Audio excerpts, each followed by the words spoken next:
제가 교육환경 변화에 대한 이야기를 먼저 시작을 하려고 합니다. 그 중에서 첫 번째로 입시환경 변화에 대한 이야기를 먼저 드리겠습니다. 두 번째는 사실 학교 환경의 변화에 대한 이야기를 드릴 거고요. 첫 번째는 입시환경이라고 해서 전체 대학 입시부터 시작해서 초등 입시까지 전체 어떤 입시의 변화, 이런 부분들에 대한 이야기를 드릴 겁니다. 자, 시작을 하도록 해보죠. 입시환경 변화는, 사실은 입시와 교과서 변화 이런 것들이 이제 맞물려서 존재를 하는 거고요. 먼저 이제 대학 입시부터 먼저 살펴보죠. 사실 제가 그 책 제목이 초, 중, 등 수학 학습 전략이라고 해서 초, 중, 등에 포커스가 되어 있음에도 불구하고 제가 대학 입시 이야기를 먼저 하는 이유는 이게 대학 입시부터 해서 초등 입시까지 전체적인 어떤 연계성을 가지기 때문이죠. 자, 대학 입시부터 먼저 살펴보죠. 보통 이제 대학 입시하면 지금 대학 입시에 대한 이야기를 어딘가에서 만약에 설명을 한다라고 하면 입학사정관제에 대한 내용을 빼놓고 진행을 하지는 않습니다. 그래서 많은 사람들이 입학사정관제 이야기를 먼저 시작을 하는데 저는 수시의 이야기를 먼저 시작을 하도록 하겠습니다. 왜냐하면 입학사정관제는 사실은 어떤 이 대학 입시에 대해서 얘기를 하면 많은 학부모님들이 이런 생각들을 가지실 겁니다. 그러니까 정권이 또 바뀌면 어떡하지? 지금은 이명박 정권이라서 입학사정관제가 유용한데 만약에 다음 정권이 민주당 정권이 들어선다면 아니면 정권이 또 바뀌어가지고 다른 정권이 들어서서 교육 철학이 다른 정권이 들어서서 또 입학 대입시가 또 바뀌는 거 아니냐 이런 생각들을 하실 거예요. 그렇지만 수시에 대한 이야기를 살펴보면 그렇지 않다라는 것을 이해를 하실 겁니다. 그렇지 않은, 그러니까 변화하지 않는 일관된 맥을 가지는 어떤 그 교육 정책의 흐름의 핵심을 알고 계시면 흔들림 없이 대학교 입시까지 학습을 준비를 하실 수가 있으십니다. 자, 그러면 수시가 언제 도입이 됐죠? 사실은 그 김대중 정권 때부터 확대되기 시작을 했죠. 김대중 정권, 노무현 정권, 지금 이명박 정권까지 10여 년간의 그 내용들이 지속적으로 확대되면서 적용이 됐고 지금은 수시로 몇 %까지 뽑고 있죠? 60%까지 학생들을 선발을 합니다. 60% 이상을 선발을 하고 있죠. 그렇지만 실제적으로 좀 뜯어보면 훨씬 더 많이 선발을 한다는 것을 아실 겁니다. 뭐냐면 고등학교 그 재학생들 보면 대학을 들어가는 그 합격생들의 비율을 살펴보면 재수생들은 정시를 통해서 많이 대학을 들어가고요. 그다음에 그 재학생들, 고3 학생들은 수시를 통해서 많이 들어갑니다. 왜냐하면 재수생들은 수능의 강점을 가지고 있다라고 생각을 하고 그다음에 재학생들은 내신이나 아니면 다른 변별력, 수능에서 재수생이나 뭐 삼수생들보다 좀 약하다라고 생각을 하기 때문에 다른 내용들을 가지고 대학을 들어가려고 하기 때문에 재학생들의 그 대학 입시에서 수시의 비중은 약 80% 정도 된다고 얘기를 합니다. 그렇다면 많은 학생들이 수시를 통해서 대학을 들어가게 되는 상황이고요. 그 다음에 수시 정원의 80%까지 확대하겠다 이 얘기는 사실은 뭐 서울에 그 있는 명문대들에서 2012년도, 2014년도까지는 수시의 정원을 80%까지 확대하겠다라고 얘기를 해왔었고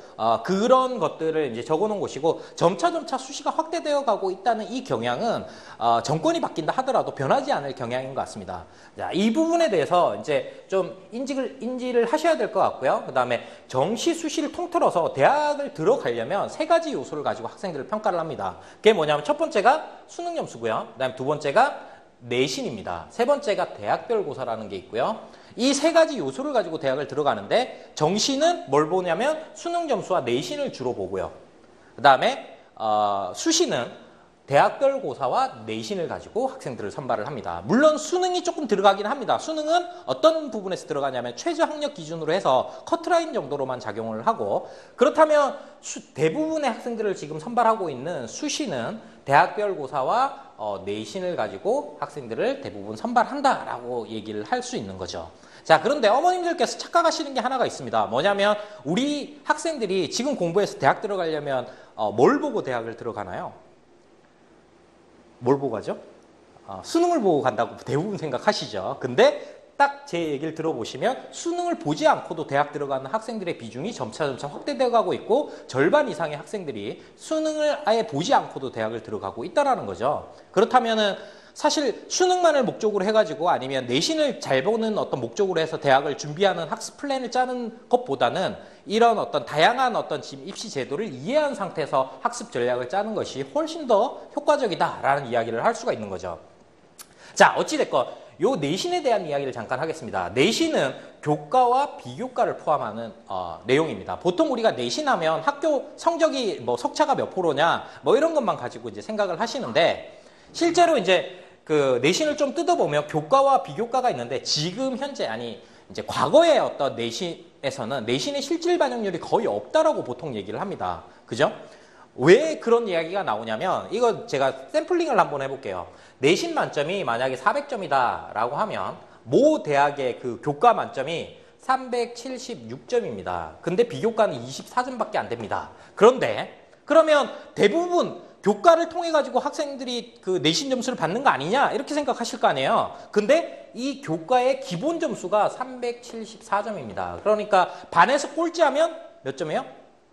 374점을 맞고 교과 점수를 받는 거예요. 그러면 요 대학이 이제 서울의 명문대학을 예시를 든 건데 서울의 명문대학에 들어가려고 Y대 거명을 한번 해볼까요? 이제 그 연세대나 뭐 이런 사립대 요런 데를 가는데 반에서 꼴찌하는 애가 여기 가겠습니까? 그렇다면은 대부분 상위권 애들이 갈 것이고 그렇다면은 교과 점수는 거의 다 만점 또는 1점 정도 마이너스를 가지고 들어간다는 거죠. 그러면 이 교과는 변별력이 사실은 거의 없어 왔다는 겁니다. 물론 이제 국공립은 좀 다릅니다. 그렇지만 사립에서는 내신에서 교과의 실질 반영률이 굉장히 낮게 잡혀왔다라는 것을 이해를 하셔야 되고요. 그러면 24점밖에 안 되는 비교과에서 오히려 점수 차가 더 크게 나더라는 겁니다. 그게 비교과에 들어가는 게 뭐죠? 독서 이력, 그다음에 봉사활동, 뭐 이런 것들이 이제 여기에 포함이 되는 거죠. 동아리 활동 이런 거죠. 그래서 요 비교과에 포함되는 그런 서류들, 학생기록부 이런 것들이 입학사정관제라는 제도를 만나서 이제 면접을 보게 되고 그것의 활동의 진위성을 따지게 되고 일관성을 따지게 되면서 비교과에 대한 중요도가 점점 높아지고 있다. 이렇게 말씀을 드릴 수 있는 거죠. 그 다음에 대학별 고사다라고 얘기하면 우리가 예전에 얘기하던 본고사입니다. 그런데 이 본고사가 지금은 본고사, 지필고사 형태의 본고사를 보는 곳은 거의 없습니다. 상위권 대학들은 뭘 보냐면 논술을 봅니다. 그 다음에 중하위권 대학들은 대부분 면접이나 인적성 검사를 봅니다. 뭐냐면 학생들이 가지고 있는 생각들을 글로 표현하거나 자기 생각을 면접을 통해서 말로 표현하거나 자기의 어떤 적성이나 그 다음에 뭐라고 해야 되나 목표에 대한 어떤 정말 뭐라고 해야 돼 과제 집착력 아니면 열정 이런 것들이 인적성 검사를 통해서 표현되게 되는 거죠. 따라서 지금 이제 합격을 이제 수시로 준비해가지고 대학을 들어가겠다라고 하면 내신 관리를 하면서 대학별 고사를 준비를 하셔야 되는 것이고 학생들이 문제 해결력에 좀 더 뛰어나고 이제 토론하거나 이렇게 표현하는 부분에서 좀 약하다라고 한다면 내신을 기반으로 해서 수능 점수를 따기 위한 노력들을 하는 전략들이 필요한 거죠. 자, 제일 밑에 있는 요 내용은 제가 이제 쓴 내용이 아니라 어느 신문에 나왔던 내용입니다. 수시 전형 즈음에 상위권 대학은 논술이, 중하위권 대학은 면접이 당락을 좌우한다. 결국은 뭐냐면 아까 말씀드렸듯이 내신에서 그런 변별력이 그렇게 많이 나지 않고 내신에서 점수 차이가 많이 나지 않는 실질 반영률이 낮아지는 이런 상황 속에서 실질적으로 합격이냐 불합격이냐 당락을 결정짓는 것은 대학별 고사였다라는 거죠. 물론 이 흐름을 바꿔내기 위해서 지금 학교 현장을 바꿔내고 있습니다. 내신의 어떤 실질 반영률을 높이기 위해서 서술형 평가를 도입을 하고 내신을 믿을 수 있는 내신으로 만들기 위해서 서술형 논술형 평가 도입하고 학교 교과 과정을 바꾸고 교과서 지금 2007 교육과정 개정이라고 해서 2009년도부터 교과서 바뀌었는데 또 2013년도에 또 바꾸려고 하고 있습니다. 그런 내용들이 이 내신을 실질 반영률을 좀 높여내겠다라는 차원에서 이루어지고 있고요. 그 다음에 현재로서는 당락을 결정짓는 것은 결국은 대학별 고사, 면접, 논술 이런 쪽이다. 그래서 이런 부분들에 대한 준비가 되어 있지 않고서는 최종적으로 비슷한 이제 내신이나 비슷한 수능 점수를 받는 친구들이 지원하는 대학에서 경쟁력을 갖춰서 합격을 불합격 이렇게 결정짓는 요소에서 좋은 점수를 받기가 쉽지 않다라는 거죠. 그래서 어릴 때부터 사실은 이런 토론학습과 자기 생각들을 표현하는 학습들이 굉장히 중요해지고 있습니다. 입시에서. 자, 이제 특목 입시를 잠깐 살펴볼까요? 이걸 좀 지워야 되겠네요. 자, 특목 입시를 잠깐 살펴보겠습니다. 사실 특목 입시를 제가 얘기하고 싶어서 이 이야기를 가지고 온 건 아닙니다.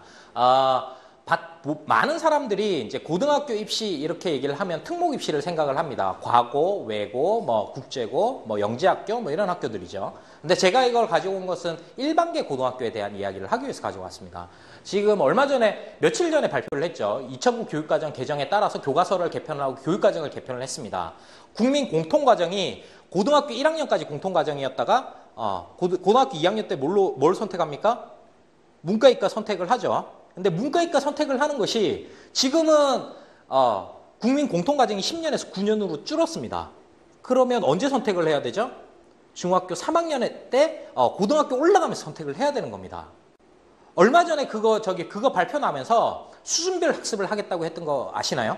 고등학교 입시가 고등학교 책이 기본, 응용, 심화 해가지고 특목고에서만 심화를 다뤘었는데 이제는 일반고에서도 심화를 다룰 수 있고 과학이나 수학, 시술을 학교별로 이렇게 수학을 많이 하는 학교, 그다음에 영어를 많이 하는 학교 이렇게 학교장 재량에 의해서 이렇게 학교들이 선택을 하게 됩니다. 그러면 학생들이 중학교 3학년 때 어떤 고등학교를 갈 것인지 애들이 선택을 해야 되는 상황인 거예요. 그렇다면 자, 이제는 아이들이 일반계 고등학교를 진학을 할 때도 아무 생각 없이 그냥 뺑뺑이 돌려서 그냥 추첨해주는 대로 그냥 가? 이런 형태의 선택으로는 이제는 뭔가 부족하다라는 느낌을 가지셔야 된다는 거죠. 중학교 때 이미 진로에 대한 고민을 하셔야 되고요. 그 다음에 고등학교 올라갈 때 내 진로나 목적에 맞는 고등학교를 선택해서 갈 수 있는 이런 준비가 필요합니다. 자, 내용을 잠깐 살펴보겠습니다. 고교 다양화에 대한 이야기를 잠깐 하겠습니다. 마이스트고라고 혹시 들어보셨어요? 못 들어보셨어요? 마이스트 고등학교는 우리가 알고 있는 공고입니다. 공고. 근데 이 공고를 우리는 특목고로 분류를 합니다. 그리고 이 고등학교가 개교식을 할 때 얼마 전에 작년인가 했었었는데 이명박 대통령이 직접 내려갔습니다. 대통령이 직접 개교식에 내려가요? 아니, 사실 육군사관학교에서도 육군사관학교 개교식 할 때 대통령이 내려갈 리가 없죠. 국무총리 내려가면 엄청난 행사입니다. 근데 대통령이 직접 내려갔어요. 나라에서 적극적으로 키우겠다는 얘기죠. 공고나 상고나 이 실업계 쪽을 미리 진로를 선택해서 그 학교를 선택한 친구들은 혜택을 주면서 키우겠다는 겁니다. 이 학교는 학비가 전액 면제입니다. 전부 모든 학생들이 기숙사 생활을 합니다. 그 다음에 공부 잘하면 학교에서 마이스트 고등학교에서 공부 잘하면 국비로 유학까지 보내줍니다. 그러면 실력 좀 되고 내 목표가 확실하다, 기술적으로 확실하다면 굳이 이 학교 가지 않을 이유가 별로 없습니다. 그죠? 그러니까 미리 이제 그 진로에 대한 고민들이 필요한 겁니다. 특성화된 고등학교 한번 얘기를 해볼까요? 특성화된 고등학교들이 요즘에 굉장히 많이 생기고 있습니다. 뭐 제가 보통 이제 상고라고 얘기를 하는데 그 상고가 지금 다양화되면서 인터넷 고등학교, 호텔 고등학교, 요리학교, 뭐 미용학교 이런 학교들이 굉장히 많이 생겨나고 있는 거 아시죠? 그런 학교들을 얘기를 하는 건데 지금 그 배용준이 나왔다고 하는 강원도의 어떤 모 요리학교는 서로 못 들어가서 난리라고 합니다.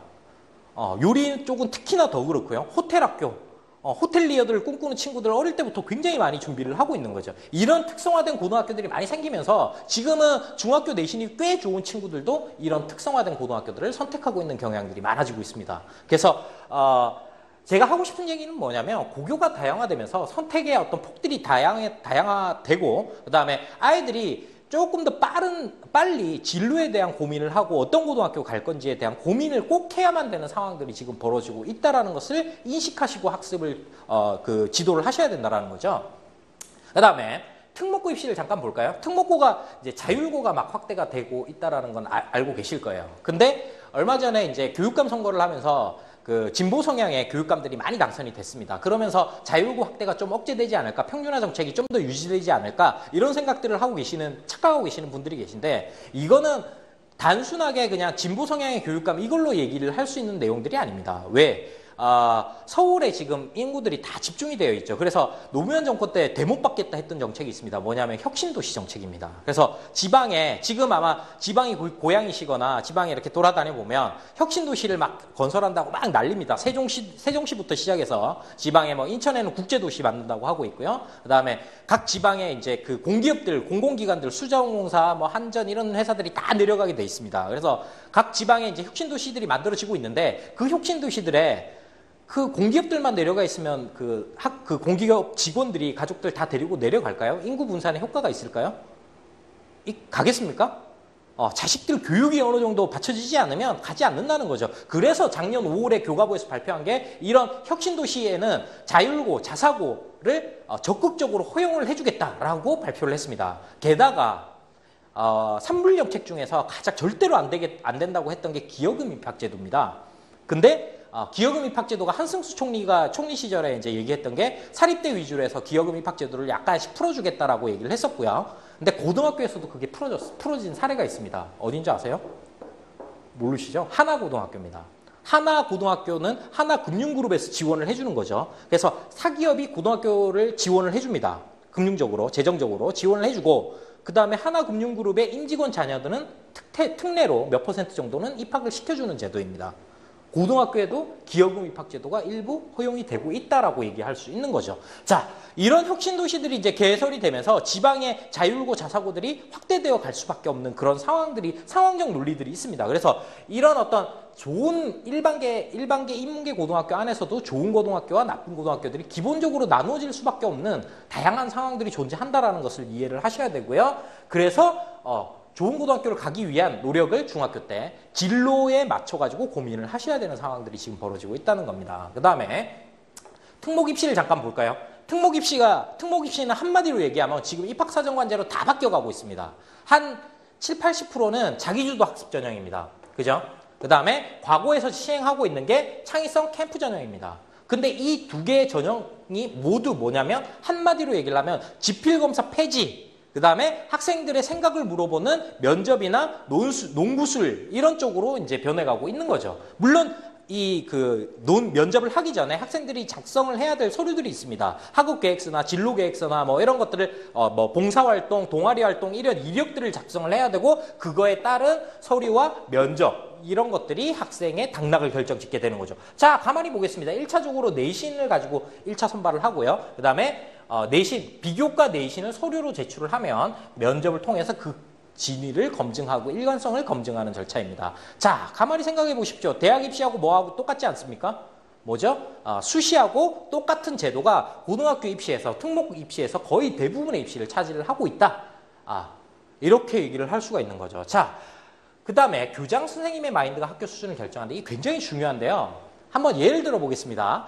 우리 아이는 똑같이 하루에 5시간을 공부할 수 있는 친구입니다. 그런데 A라는 고등학교에 간 친구와 B라는 고등학교에 간 친구가 똑같은 애인데 똑같이 5시간을 공부하는데 대학을 들어가는 수준이 달라지게 됩니다. 왜 그런지 아세요? 자, 5시간을 공부를 똑같이 해요. 그러면 중간고사, 기말고사 성적 똑같다라고 가정하겠습니다.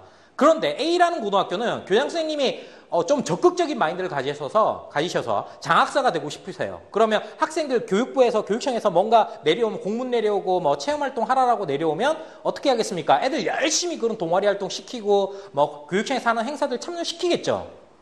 그런 학교와 B라는 고등학교는 이 교장 선생님께서 내년에 6개월만 있으면 정년퇴직이세요. 그러면 이 교장 선생님이 어떻게 하시겠습니까? 사실 캠프 같은 데 참가시켰다가 애라도 사고가 나면 어떡합니까? 그런 액션들을 취하지 않고 그냥 성적 잘 받게 애들 무난하게 학교 졸업하게 이렇게 관리를 하실 겁니다. 그렇다면 A라는 고등학교에 간 친구는 학생 기록부에 아까 비교과라고 말씀드렸죠. 비교과에 뭔가 쓸 것들이 많아집니다. 동아리 활동도 많이 했고 뭐 교육부에서 참가하는 캠프에도 참석했고 뭐 이렇게 쓸 게 많아지는데 B라는 학교에 간 친구는 뭐 어떻습니까? 쓸 게 별로 없어지는 거죠. 그렇습니다. 그래서 이런 상황에서 어떤 교장 선생님이 어떤 이 고등학교의 성향을 어떤 정도로 수학 성향의 고등학교냐, 뭐 과학 성향의 고등학교냐, 영어 성향의 고등학교냐, 문과 성향의 고등학교냐 이런 것들이 교장 선생님들의 마인드에 의해서 지금 결정지어질 수 있는 상황들입니다. 그래서 어떤 교장 선생님이 이 학교를 어떤 방식으로 운영하느냐를 고민하시고 따지시고 난 다음에 고등학교를 선택을 하셔야 되는 상황이죠. 그래서 예전처럼 그냥 뺑뺑이 돌려서 적당히 고등학교 들어가서 고등학교 2학년 올라가면서 문과, 이과, 기본적으로 뭐 남자들은 다 이과죠. 남자들은 이과, 여자들은 문과. 조금 성향이 다른 애들만 문과, 이과 고르고 그 다음에 성적에 맞춰서 대학 들어가는 이런 시기는 이제는 지나가고 있다는 겁니다. 특히나 2009 교육과정 개정으로 2013년도에 교과서가 바뀌고 2014년도, 2015년도까지 해서 교과서가 쫙 바뀌게 됩니다. 근데 이 바뀌는 과정들이 지금은 학생들이 미리 진로에 대한 고민을 하고 어떤 고등학교를 가서 어떻게 공부를 할 것인가에 대한 어떤 학업 계획을 짜지 않으면 이제는 쉽지 않다. 실질적으로 이 얘기를 하고 싶은 겁니다. 고교 등급제라고 표현하지는 않습니다. 그렇지만 실질적인 고교 등급제가 이미 시작이 되고 있는 게 아니냐라고 말씀을 드릴 수 있을 것 같습니다. 그 다음에 고교 등급제와 관련해가지고는 특목을 가야 되느냐 말아야 되느냐 하는 이야기들이 좀 있습니다. 과거에 한 3, 4년 전만 해도 과고 진학하면 서울대 들어가는 게 쉽지가 않았습니다. 왠지 아세요?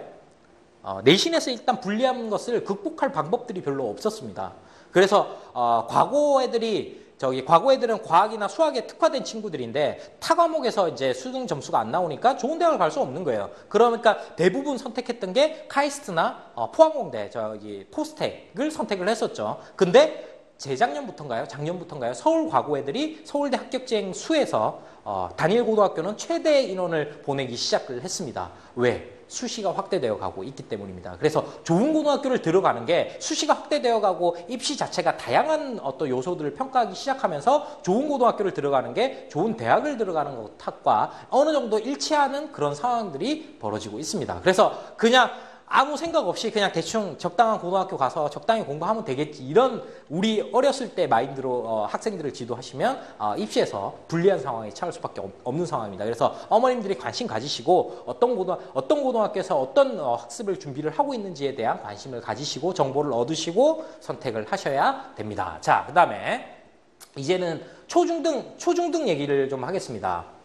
영재교육원 이야기입니다. 영재교육원을 우리가 보통 이제 얘기를 할 때, 영재교육원은 이제는 갈 필요 없다라는 얘기를 하시는 학부모님들이 좀 계세요. 왜? 영재교육원이 얼마 전까지만 해도 영재학교나 과고나 뭐 이런 곳에서 뭐라고 해야 되죠? 부가 점수를 줬었거든요. 그래서 영재교육원 출신자들을 좀 우대해주는 그런 정책들을 썼단 말이죠. 근데 이번에 입시제도가 이 박사정관제로 다 바뀌면서 영재교육원 출신자들 다 아무 필요 없어. 경시, 실적 아무 필요 없어. 학교 생활만 잘하면 학교 갈 수 있도록 하겠다라는 형태의 입시제도로 바뀌면서 영재교육원 갈 필요 없어라고 얘기를 합니다. 그런데 실제로는 교육청에서는 보시면 영재교육 대상자를 지속적으로 확대시켜가고 있습니다. 그리고 확대시키는데 여기서 이제 교과부에서 발표를 한 퍼센트는 약 2에서 3%의 학생들을 대상으로 교육을 시키겠다라고 얘기를 하는데 실질적으로는 5에서 10%의 학생들이다라고 얘기를 할 수가 있습니다. 왜? 영재교육 대상자는 초등학교 1, 2학년은 아예 뽑지를 않습니다. 3학년을 뽑는데도 거의 없습니다. 그러면 4학년, 5학년, 6학년을 주로 대상으로 하고 중학교 1학년, 2학년까지입니다. 중3부터는 이미 고등학교 입시로 들어가기 때문에 영재교육을 아예 뽑지를 않습니다. 그러면 전체 12개 학년 중에서 5개 학년만 해당이 되기 때문에 교과부에서 표면하고 있는 이 퍼센트는 전체 학생 중에서 영재교육 대상자의 비율이 2에서 3%지만 전체 학생이 아닌 대상자 중에서 이 영재교육 대상자 이렇게 들어가게 되면 실질적으로는 5에서 10% 학생들을 뽑는다는 거죠. 근데 이 5에서 10%는 굉장히 중요한 의미가 있습니다. 5%는 뭐냐? 상위 10개 대학에 합격할 수 있는 수준을 상위 5%로 봅니다. 그 다음에 10%는 뭔데? 10%는 뭐냐면 서울 시내 인서울 할 수 있는 4년제 대학에 인서울 할 수 있는 수준 또는 지방 국립대에 들어갈 수 있는 수준을 상위 10%로 얘기를 합니다. 그렇다면 무슨 얘기입니까? 초중학교 때 의미 있는 대학에 가서 리더급 인사가 될 수 있는 친구들을 초등학교, 중학교 때부터 뽑아가지고 교육을 시키겠다는 의미입니다. 지금은 전교에서 한두 명, 두세 명 영재교육원 가서 교육받고 있는데 우리 애는 안 가도 상관없어요. 우리 애는 영재가 아니에요. 이렇게 생각해버리면 그만입니다. 그렇지만 이렇게 확대가 될 때는 10%다. 그러면 반이 10개가 있으면 그중에 1개 반은 뭡니까? 영재학급입니다. 이런 식으로 운영이 되고 있다는 거죠. 그렇게 많은 학생들을 어떻게 교육을 시킬 건데 서울시에서 어떻게 하고 있냐면 이런 식으로 단위 영재학급, 모든 학교에 한 개의 단위 영재학급을 운영을 하겠다라는 겁니다. 모든 학교에. 그러면 우리 애가 그 반에 들어가느냐 못 들어가느냐는 어떻습니까? 의미가 있습니까? 없습니까? 굉장히 큰 의미가 있을 수 있습니다. 그 다음에 모든 학교에서 어떻게 운영할 건데 방과후 학교 형태로 운영을 하려고 지금 진행을 하고 있습니다. 그래서 방과후 학교 형태로 모든 학교에 단위 영재학급으로 운영을 하는데 단위 영재학급은 뭐냐면 참고로 말씀드리면 영재학급은 두 가지가 있습니다. 한 가지는 지역 공동 영재학급이 있고요. 한 가지는 단위 영재학급입니다. 지역 공동 영재학급은 초등학교 한 10개를 묶어가지고 요 중에서 한 개 초등학교, 중학교를 지정을 해서 이 학교로 학생들을 보냅니다. 그래서 공동으로 하나 운영을 하는 거죠. 그런데 단위영재학급은 뭐냐면 자기 학교 학생들만 대상으로 해서 학생들을 뽑는 겁니다. 그렇게 되면 어떻게 됩니까? 자기 학교 학생들만 이렇게 뽑으니까 단위영재학급은 학교 교내 행사라고 이야기할 수 있습니다. 특히나 방과후 학급 형태로 진행되는 학교 교내 행사입니다. 이렇다면 어떻습니까? 학생 기록부에 기재할 수 있게 됩니다. 이거 굉장히 중요한 차이인 거죠. 그래서 이런 어떤 것들이 좀 이제 필요하게 됐고, 단위영재학급이 이제 이런 형태로 운영이 되게 됐고요. 그 다음에 2012년부터 지금 이제 올해가 2011년이니까 내년부터는 모든 영재교육원에서 지필검사를 폐지하겠다라는 형태로 진행이 되어가고 있습니다. 그럼 어떻게 뽑을 건데 관찰 추천제가 지금 도입이 되고 있는데요. 1차적으로 추천을 합니다. 추천을 공부 못하는 애들을 추천을 하겠죠. 예? 공부 못하는 애들 추천할까요? 학교 선생님들이나 뭐 영재 선생님들이 학교에서 공부 잘하고 이게 생활 반듯한 친구들 뽑을까 추천을 할 거 아닙니까? 대부분은 공부 잘하는 애들, 내신 성적이 좋은 친구들을 1차 추천을 하게 된다는 거죠. 그리고 난 다음에 서류와 면접 이렇게 들어가게 됩니다. 결국은 뭡니까? 대학 입시부터 지금 초등 입시까지 전부가 다 어떻게 변해가고 있습니까? 수시와 같은 형태로 지필검사가 점점 줄어드는 형태로 변해가고 있다라고 얘기를 할 수 있는 거고요. 그 다음에 요거를 그러면 어떻게 써먹을 건데 단위영재학급을 가는 친구들은요. 외고나 국제고 자율고 입시에서 오히려 유리한 고지를 점할 수 있지 않을까 하는 생각이 듭니다. 왜? 아까 말씀드렸듯이 어떻습니까? 서류에 쓸 수 있다라고 그랬죠. 서류에 써놓고 나면 사실 외고나 지금 국제고에서 수학 잘하는 애들 뽑을 방법이 없습니다. 영어 내신만 가지고 뽑아야 되지 않습니까? 영어 내신만 가지고 학생들 뽑아야 되는데 지금까지의 외고 학생 선발 형태를 보면 수학 시험을 어떤 형태로든 보려고 애를 썼습니다. 왜? 수학을 잘하는 친구들 뽑아야지 수학과 영어를 균형 있게 잘해서 좋은 대학을 보낼 수 있는데 영어만 잘하는 친구들을 뽑아가지고는 전림발이밖에 안 되는 거죠. 그렇다면 외고나 국제고에서 유일하게 볼 수 있는 내용이 뭡니까? 서류에서 볼 수 있다는 거죠. 서류에서 수학과학 실력이 이 정도 된다라고 증명해낼 수 있다라면 해볼만 하다는 거죠. 오히려 과고나 영재고 갈 친구들은 예전에는 과고 영재고 갈 애들이 영재 교육을 준비를 했었습니다. 근데 과고나 영재학교를 갈 친구들은 이런 단위영재학급의 그 경력은 별로 필요가 없어집니다. 그게 어디에서 필요가 되냐? 이 단위영재학급은 여기에 과고 학생의 정원이 전체 고등학생 정원의 0.2%입니다. 0.2%. 근데 5에서 10% 학생 대상에 속해가지고 영재교육 받았다고 해서 가산점을 준다고 웃기는 거죠.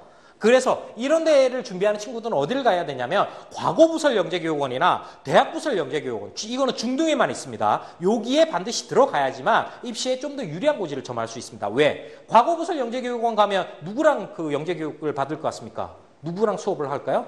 과고 선생님들이랑 합니다. 그 다음에 대학부설 가면 교수님들하고 하죠. 그러면 교수님들이 과고나 영재학교 그 입시에 관여를 전혀 하지 않을까요? 관여한다는 거죠. 그렇다면 과고 선생님들하고 포트폴리오 작성하고 시험 보고 쓰고 이렇게 했던 친구가 그걸 그 동아리 활동이나 자기의 어떤 탐구 자료로 해서 근거 자료로 포트폴리오로 만들어서 제출하는 친구하고 과고나 대학부설 영재교육원을 다니지 않고 혼자서 실험 열심히 해가지고 시험 보고 써가지고 제출한 친구하고 어떤 친구가 유리하겠습니까? 자기랑 같이 공부한 친구를 우선적으로 끌어줄 수밖에 없는 그런 상황들이 있습니다. 그래서 과고나 영재학교를 준비한 친구들은 대학부설이나 과고부설을 준비를 해야 되고 일반 단위 영재학급, 학교 자체 행사로 영재학급 운영되는 이런 곳은 오히려 외고나 문과 성향의 아이들이 기본적인 수학, 과학 실력을 그 정도까지는 갖춰줘야 된다라는 차원에서 준비를 하시면 될 것 같습니다. 자, 이 지금까지의 내용들을 4가지로 요약을 해보겠습니다.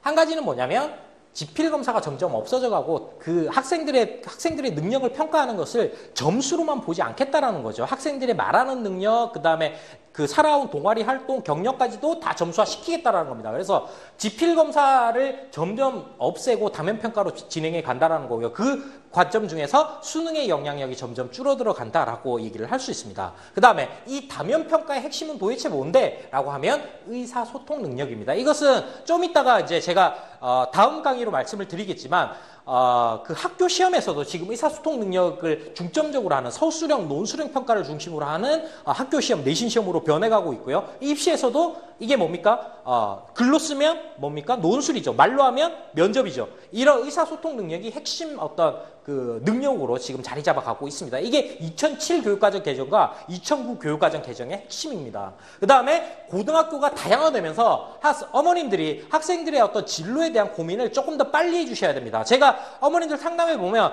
초등학교 6학년이든 중학교 1학년이든 중학교 2학년이든 애들이 어려가지고 아무 진로 고민을 할 필요가 없다고 생각하세요. 진로는 물론 학생들의 생각은 바뀔 수 있습니다. 의사가 꿈이었다가 과학자로 바뀔 수도 있고 법관이 꿈이었다가 사업가로 바뀔 수도 있습니다. 그렇지만 내가 꿈을 하나를 가지고 그걸 목표를 위해서 서류를 쌓아가는 것과 아무 생각 없이 그냥 시키는 걸 하는 것과는 전혀 다른 양상이 진행되고 있다는 겁니다. 그래서 초등학교 한 4, 5학년 정도 되면 진로 결정 고민을 따로 시작을 하셔야 됩니다. 이와 관련해서 학습 로드맵을 짜는 방법은 별도의 강의를 진행을 하도록 하겠습니다. 그 다음에 내신이 강화가 되는데 아까 내신의 실질 반영률을 높여가겠다라고 말씀드렸죠. 예전에 실질 반영률이 너무 낮아서 공교육의 정상화가 이루어지지 않고 사교육이 점점 발달해가는 이런 상황들을 지속적으로 목격해 왔기 때문에 교과부에서 핵심적으로 하겠다라고 얘기하는 게 공교육 정상화를 하기 위해서 내신의 실질 반영률을 높이겠다는 거고요. 내신의 실질 반영률을 높이기 위해서는 결국은 서술형 평가, 논술형 평가를 확대시키고 도입하게 나가겠다라는 의지를 지금 보이고 있다는 겁니다. 자, 마지막 페이지인데요. 의사소통 능력이 핵심에 있습니다. 그래서 요것을 하기 위해서 교과서도 바꾸고 수업도 바꿉니다. 이거는 다음 시간에 제가 자세하게 말씀드릴 거고요. 요걸 하기 위해서 평가를 바꿉니다. 이 평가는 교과서 바꾸고 교육과정 바꾼다고 해서 학부모들이 바뀌지 않고 학생이 바뀌지 않더라는 거예요. 왜? 하지 않으니까 시험에 그게 안 나오는데 왜 그런 공부를 합니까? 근데 요것을 의사소통 능력을 물어보는 시험이 나오기 시작하니까 학생과 학부모가 바뀌는 거죠. 이것도 제가 차후 강의로 말씀을 드리겠습니다. 그 다음에 지금 오늘 강의로 말씀을 드린 것은 이 내용이 입시 변화에 이제 반영되는 내용들 말씀드렸고요. 그다음에 고교 다양화를 통해서 학생들의 진로를 좀 빨리 결정해야 된다. 이렇게 말씀을 드릴 수 있을 것 같습니다. 자, 지금까지 전체 교육 환경 변화에서 입시 환경 변화에 대한 부분들을 말씀드렸고요. 두 번째 강의에서는 학교 현장의 변화, 교과서의 변화에 대한 주제를 가지고 다음 시간에 뵙도록 하겠습니다. 예, 지금까지 들어주셔서 감사합니다.